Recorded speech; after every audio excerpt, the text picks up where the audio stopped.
Pas koncertit 3 ditor për Çamërinë që u zhvillua në Sarandë është përkujtuar sot me një tubi masiv genocidi ndaj çamëve, të cilët u dëbuan me dhunë nga Çamëria në vitet 43-45.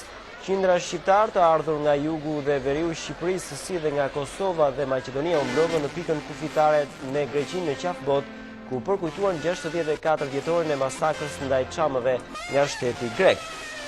Në shenjë përkujtimi, qindra qytetarë vendosën të ecnin në heshtje përgjatë rrugës që të çon deri në Qafbot, duke rikujtuar edhe një herë atë çfarë ndodhi në vitet e genocidit çam. Në atë kohë popullsia çame u dëbua me dhunë nga Çamëria, e cila u ndoq mizorisht nga ushtria greke. Gjatë të pelegrinazhit deri në pikën e Qafbotës u hodhën lule përgjatë rrugës në kufirin shqiptaro-grek. Pas një koncerti i cili zgjati 3 ditë, politikanë, qytetarë dhe përfaqësues të shoqërisë Çamëria kërkuan që të kthehet vëmendja ndaj kësaj çështje kombëtare. Përfaqësues të shoqërisë Çamëria riapeluan që politika zyrtare shqiptare të jetë më konkrete në mbrojtjen e çështjes çame.